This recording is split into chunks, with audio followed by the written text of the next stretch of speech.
Ito mga kababayan, iwan ko lang kung hindi kayo manggigigil. Lalong-lalo na yung mga membro ng Iglesia ni Cristo, talagang binabalahura ng tao na ito. Matapang daw ito. Pangalanan ko na ito. Ipapakita ko din naman sa inyo yung picture. Hindi ko lang ipapakita sa inyo yung kabuang video na ito kasi nga baka strike tayo nitong hinayupak na ito mga kababayan. Itong si Epipanyo Labrador, matapang daw ito na vlogger na ito. Noon pa ito eh. Nagigigil na ako pa noon pa ito. Talagang nagtapang-tapangan. Tingnan mo nga mga kababayan. Tingnan nyo nga mga kababayan. Kung matapang ito, bakit nakamas ito lagi? Nagtatakip ito ng mukha. Ibig sabihin, kunwaring matapang lang itong hindot na ito. Kunwari lang matapang kang tao ka. Bakit nagtatakip ka ng mukha? Tingnan mo nga yung itsura mo. Kung dapat bang kakatakutan, nagtatakip ka ng mukha. Nagmamask ka. Tanggalin yung maskara mo. Kung talagang totoong matapang ka. Alam mo mga kababayan, talagang nakakapanggigigil ito. Talagang kumukulo yung dugo mo ng tao sa tao nito. Noon pa ito mga kababayan, ay ko lang talagang magsalita laban itong tao na ito. Pero sa ngayon talaga sumusubra na. Kasi nga, ayon sa kanya, iuuntog daw yung ulo ni ka Eduardo Manalo. Iuuntog daw iuuntog daw yung ulo nitong si Epipanyo Labrador. Ito ba totoong pangalan nito? Nagtatago ito noon mga kababayan Wanted ito noon. Dahil nga nagpapakita ito ng baril sa kanyang YouTube account noong kapanahunan ni nung kasagsagan pa ng yung pinag-uusapan natin yung kay dating Congressman Arnie Davis. Talagang nagtapang-tapangan ito noon. Hindi ko to kinokontra dahil ayaw din naman talaga natin kay Arnie Davis. Pero sa ngayon, talagang pinaliguan niya pa ng mura itong mga membro ng Iglesia ni Cristo, si kay Eduardo Manalo, kasama na si Congressman Marcolita, nilalait pa. Akala mo ang gwapo nitong hindot na ito. Tingnan nyo nga itsura, ilagay ko yung itsura niya sa harapan niyo. Tingnan nyo kung matapang ba ito. Kung matapang ito, hindi ito nagtatakip ng mukha. Siyado ka naman Brad, siyado ka naman pasikat. Pero naman ang totoong pagkatao mo, napakaduwag mo. Ano daw siya? Supremo daw siya. Ano bang grupo nito? Dapat yung mga membro mo, o ikaw ba yung leader sa grupo nyo, dapat ikinahiya ka.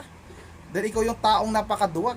Salita ka ng salita, mura ka ng mura sa mga tao, bintang ka ng bintang sa mga tao. Si Vice President Sara Duterte, pinagbibintangan pa nito dati.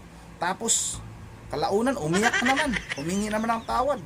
Tapos ngayon, ito na namang si Eduardo Manalo, wala namang ginawa sa kanya. Wala namang ginawa sa kanya itong si Congressman Marcolita. Wala namang ginawa sa kanya itong Iglesia ni Cristo. Bakit? Na galit ito. Sarap mong sampalin.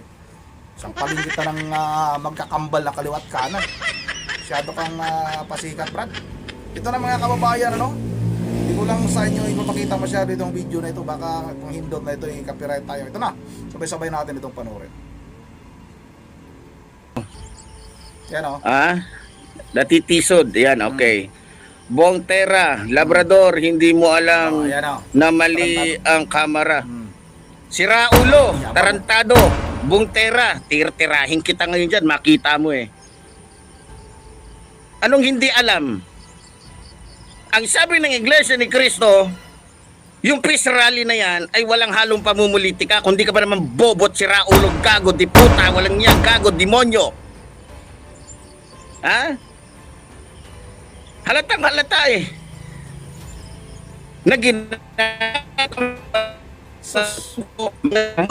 mga siraulo, mga putang ina, yung peace rally na wala yung pinagkaiba sa ginawa ni Rodrigo Roa Duterte. Anong ginawa ni Rodrigo Roa Duterte? Prayer rally daw.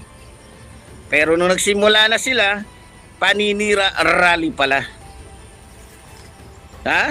Parang totoo yata yung sinasabi sa akin na binayaran ng bilyon-bilyon itong pamunuan ng Iglesia ni Cristo para lamang makaligtas itong si Sara Demonyo.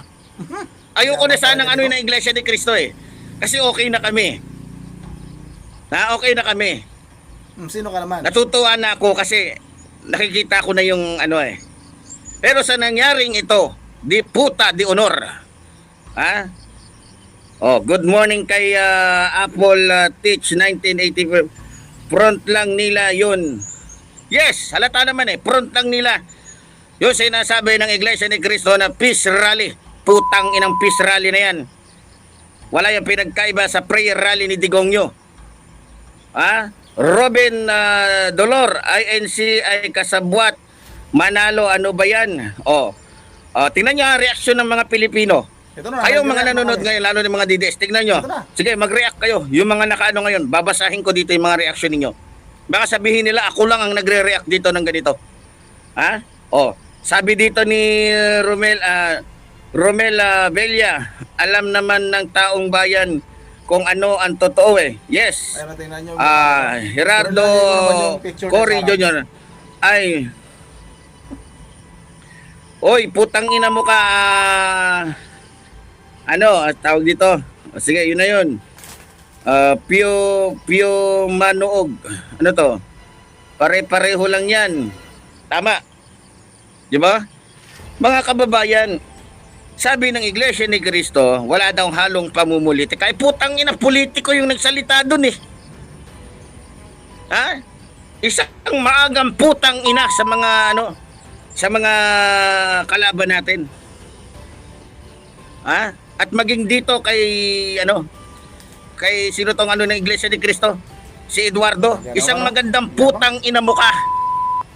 Eduardo, Manalo. Mukhang pera ka, talagang demonyo ka. Ilang bilyon ang binigay sa'yo? Tarantado ka. Okay na sana eh. Ang taas na ng respeto ko sa'yo eh. Ang ganda na ng ko sa Iglesia ni Cristo. Puro putang ina mo ka, Eduardo Manalo. Kiki ka ng ina mo. Tago na naman ito. Anong pinag-usapan ninyo ni Marcoleta? Anong pinag-usapan ninyo ni Sara? Porket ba kaibigan, kakampi ng mga Duterte si Marcoleta? Ayan, tinulungan nyo si Marcoleta. Ang sabi nyo, walang pamumulitik ang halo. Pero pinagsalita nyo sa antablado, yung budlat na mukhang buteteng na pisat. Walang halong pamumulitika. Alam nyo mga kababayan, delikado po ang bansa natin. Dahil sa nakikita ko, kapag ang mga membro ng Iglesia ni Cristo mayroong kapangyarihan sa ating bansa, sasakupin tayo ng Iglesia ni Cristo. Kawawa ang bansa natin pag nasakop tayo ng Iglesia ni Cristo o Iglesia ni Manalo. Hindi pala Iglesia ni Cristo yan. Ngayon ko lang napatunayan lalo na mali yung sinabi sa akin ng kaibigan ko, ministro. Sabi niya, Iglesia daw ni Cristo. Pero hindi na. Mas naniniwala na ako ngayon na Iglesia sila ni Manalo. Iglesia sila ng demonyo. Sabi nyo, peace rally. Peace rally ba yon? Hindi nyo pinagkasundo yung mga tao, kundi hinayaan nyo palalong manira si Marcoleta sa side ng mga Marcos at ng mga mambabatas. Sinong ginagago ninyo? Tanong ko sa iyo, Eduardo Manalo, magkano at ilang bilyon ang binigay sa iyo ng mga Duterteng di puta ka? Yabang. Wala akong pakialam sa inyo kahit 1 trilyon pa kayong mga taga-Iglesia ni Cristo. Sa puntong ito, sa puntong ito, hindi nyo matatakot si Epifanio Labrador. Saan yung peace rally na sinasabi ninyo? Kung talagang peace rally yan, bakit hinayaan ninyo magsalita si Marcoleta? Mga gunggong kayo, mga diputa. Presi Ramos, matalino na ngayon ang mga tao, di na nila maloloko. Alam na ng mga tao kung ano ang gusto nilang palabasin. Doon po mabag. God bless you, Epifanio. Ingat lagi, mabuhay ka.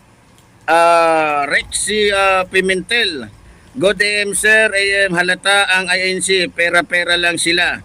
Tingnan nyo, kayo mga taga-INC, pera-pera lang ang tingin sa inyo ng taong bayan, pero okay lang. Kahit pa 2 milyon kayo, putang ina ninyo, mayroon pang 30 milyon na tao na sumusuporta sa aming mahal na Pangulo. Hindi nga kayo umabot ng 2 milyon eh.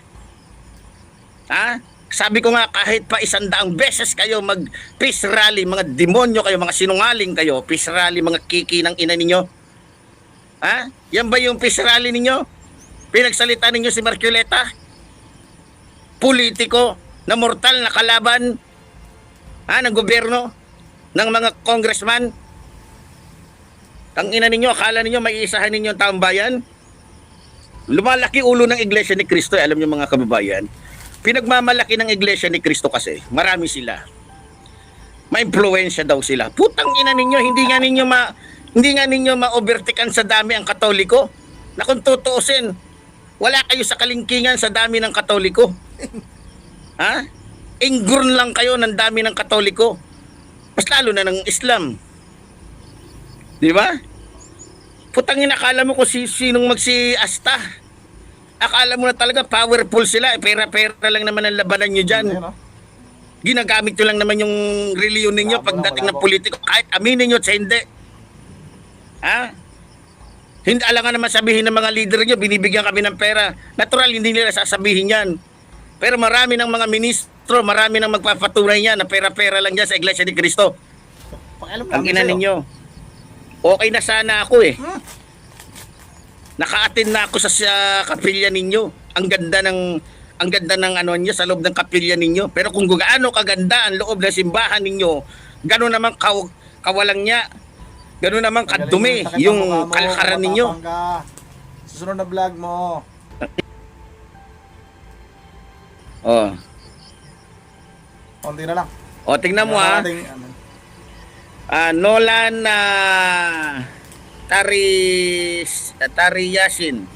Irespeto ko ang INC pero hindi ang leader na si Manalo. Gamit lang membro ng INC dapat dyan. Pabaksakin si Manalo, pera-pera lang ang pinagagawa niyan. Tingnan mo, reaksyon ng taong bayan. Ha? Manalo, putang ina mo ka. Kaya pala pati kapatid mo, pati mga magulang mo. Para lamang hindi ka matanggal sa posisyon mong demonyo ka. Ha? Kawawa ang bansa natin mga kababayan kapag puro membro ng Iglesia ni Cristo ang may katungkulan sa ating bansa. Kawawa po tayo. Kukontrolin po tayo ng Iglesia ni Manalo. Ha? Kukontrolin po tayo ng Iglesia ni Manalo.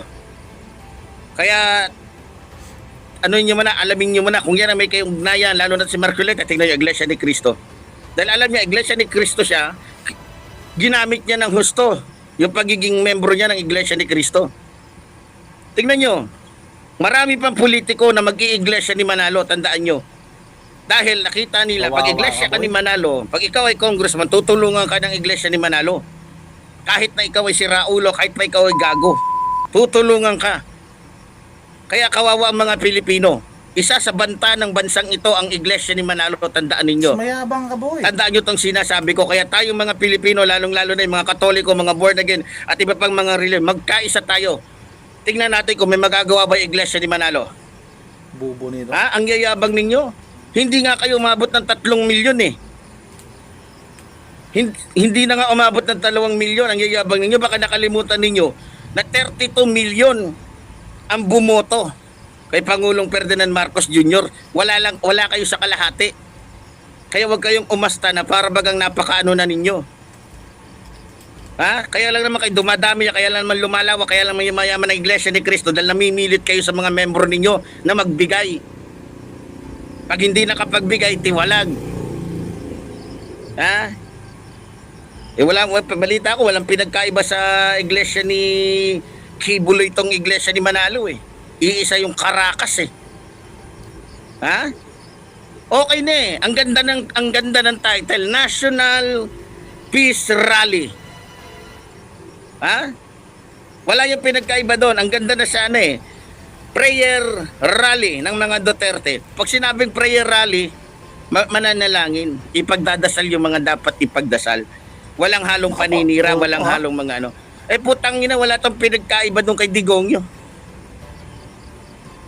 Di ba?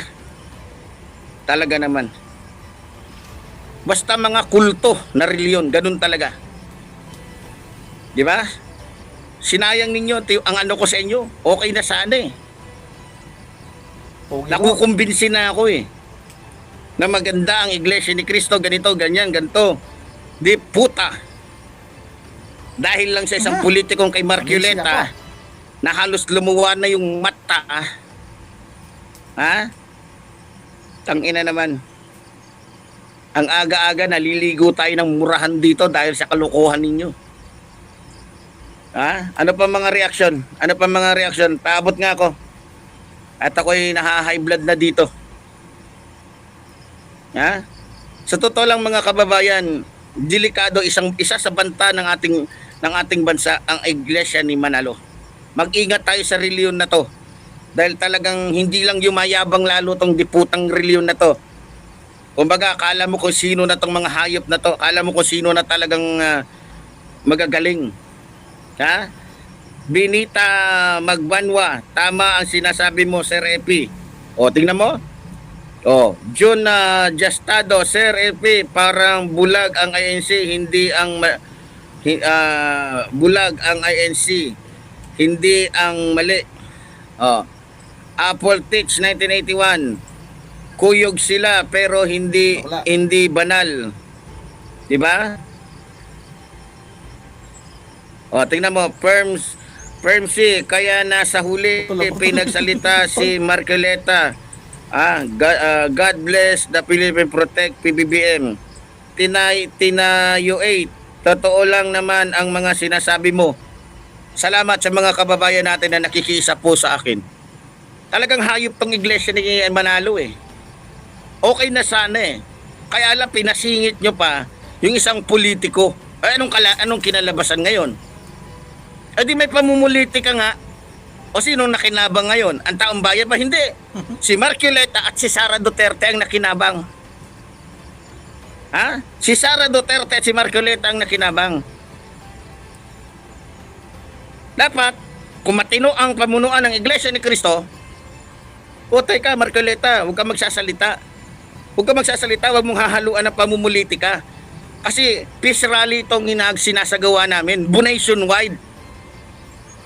Huwag mong hahaluan ng mga personal mo na sasabi. Puro personal eh. Diba? Kinukumbinsi ni Marcoleta yung mga iglesia ni Cristo at yung iba pang mga tao na maniwala sa kanya na ang ginagawa ng Kamara ay mali. Diba? So, ano ibig sabihin nun? Hindi pamumuliti kayo? Tanga lang ang magsasabing hindi pamumuliti kayo yung ginawa ni Marcoleta. Bobo, siraulo, gago, demonyo o kasabwat ng iglesia ni Manalo ang magsasabing hindi yung pamumuliti ka. Ang ina ninyo. Ha? Kaya ikaw Manalo, yung itsura mo na parang mongoloid kang demonyo ka. Sinasabihan kita ha, umayos ka. Hindi porket leader ka ng iglesia ni Cristo. Untog ko yung ulo mo eh. Ha? Yun ang mga kababayan, tama na yung pinakahuli, yung iuntog ko yung ulo mo.